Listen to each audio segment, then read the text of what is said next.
Good afternoon, YouTube. I am working on the KE100 again, the Kawasaki 1997. I am doing the rear brakes and then I'm going to do the front forks. That's why the front wheel is off. But I'm going to explain to you how to take apart the rear brakes.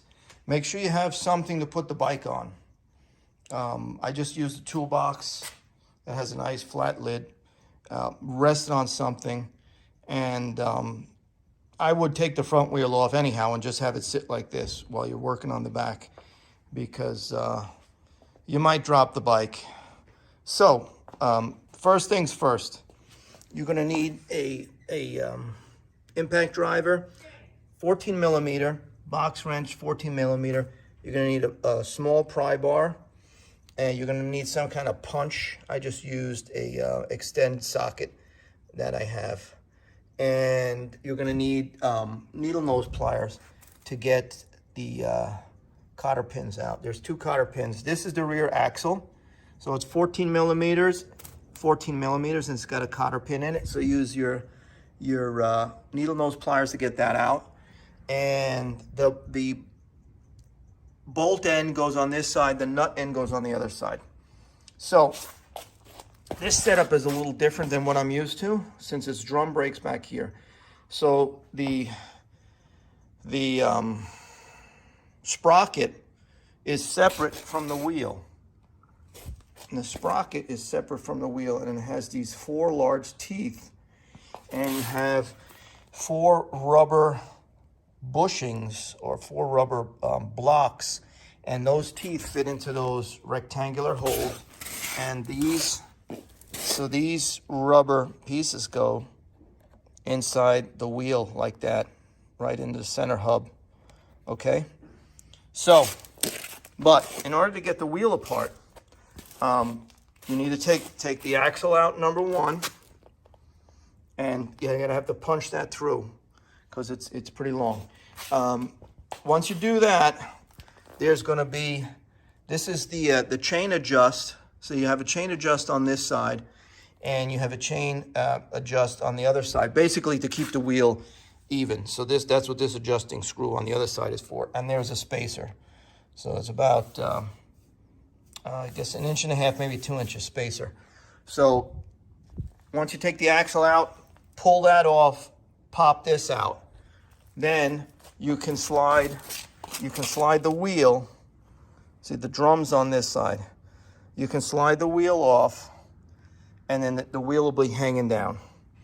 Now, the last thing, make sure you take off. So this is the, I forgot about that. You need to do this before you try and take the wheel off. This is because this whole thing is mechanical. There's no hydraulic braking on this bike. So you have your pedal, and your pedal pulls this rod, and then the rod is attached to this arm, and the arm is attached right down here, and that's what makes the drum brakes, the shoes open up inside the drum. Okay, so that the drum doesn't rotate, you have a bolt here that's attached to a trailing arm, this trailing arm.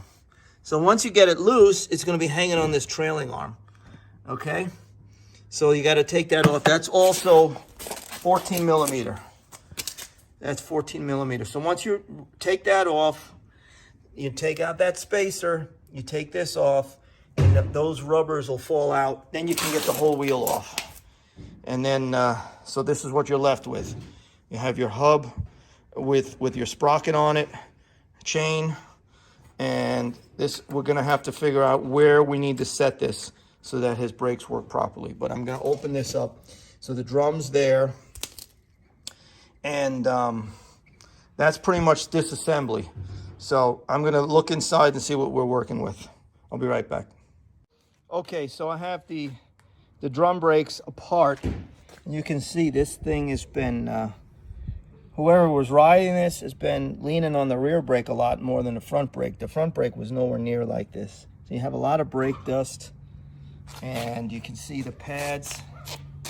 The pads are, they're not terribly worn. you have some good meat on them still. Here's a new pad.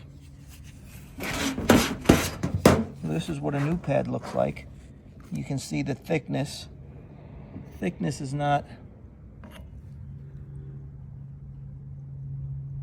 terribly different. It's a little bit, but not terribly.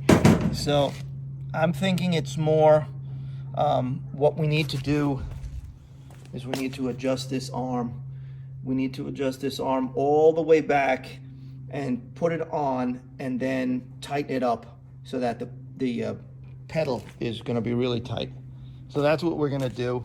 So we have, these are genuine parts, Kawasaki parts made in Japan, and I'm going to use new springs, and these are the springs. So we have 2 pads, you can see made in Japan, just like the original ones made in Japan, and new springs. So this will be all brand new. I'm just going to clean it up with some brake clean and some towels, and then reinstall everything. I'll be back. Okay, so we got the drum, or rather the this is the drum. We got the drum cleaned up, as you can see, way better. Just use brake cleaner. This is a Walmart brand. I can't find anything else anymore. I had a bunch of these, but I used them all up. With the way everything's going with supplies, I cannot find this brand. So I'm resorting to Walmart brand. It works just as good though. So clean this up in there. Clean up your calipers or your shoes housing. Take this off and clean it up. Clean this off because it's got all kinds of road debris. I cleaned it up nice with. Get yourself a brush. These are from Home Depot. This is a what do you call it? This is not metal. This is hard bristle plastic, or yeah, it's plastic. It's not rubber. So clean everything up, and new shoes are on, as you can see, nice and shiny. Word to the wise: put your springs on before you try to mount it. Put them on, and then see, this is a flat bar back here. This is a flat bar. This part right here slides over this. Slide that over there before you try to put the brakes on this post. These springs are extremely strong, so I would slide it in here, pull it open, slide it underneath this post, this washer or whatever you want to call it. Slide it onto this post. This is the post that the brake lever is attached to. So you can see this is usable range. So we're going to go this way. It's going to twist this way when you step on the pedal, and it's going to open this bar, which expands the shoes inside the drum, and then that pushes on the drum housing and stops the bike. Okay, so just a word to the wise: put the springs on first, slide it over here, and then grip it really hard, pull it apart, and slide it over this post. Okay, so it's ready to reassemble now. Like I said, clean it all up nice. It's cleaned up good. And we're gonna put it back together again. I'll be back. Okay, we're back on. A few quick things. Before you put your axle in, make sure you clean it up. It's full of road debris, and you can see the adjustment, the axle adjustment block compared to the axle nut now. I cleaned it up nicely. I cleaned the entire shaft of the bolt so that it goes in nice. Put a little machine oil on it or grease before you slide it in. So you start, the outside part is the axle adjustment block. Then you have a spacer. Then you have your drum. Comes through. Remember to put the rubber in here on those 4 teeth that hold the wheel to spin with the sprocket.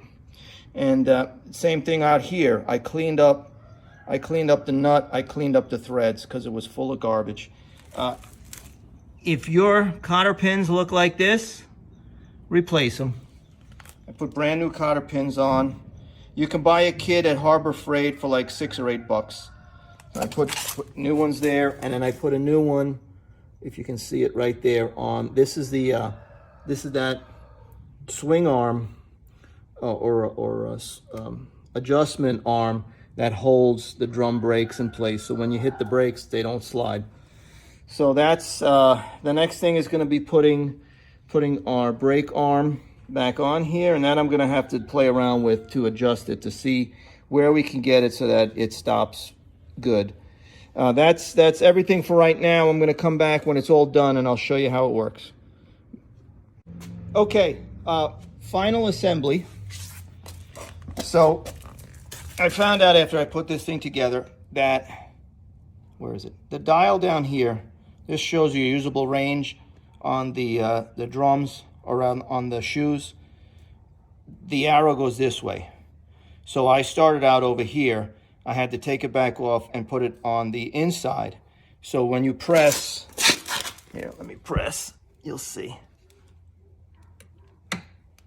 It moves towards the rear, okay?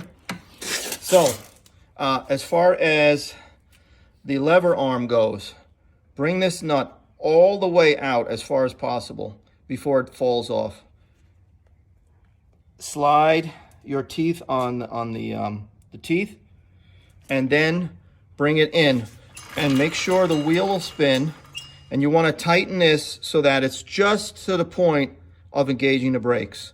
If I tighten this one more half turn, the brakes will engage. So I have it like this, and you see the brakes will stop right away with almost no effort. So these brakes are adjusted, and the pads are new now, the shoes are new, the axle is cleaned up, and we have new cotter pins. This bike is good to go. The front was done already. I have to do the forks, and then the bike is going back to the owner. Mike Machines out.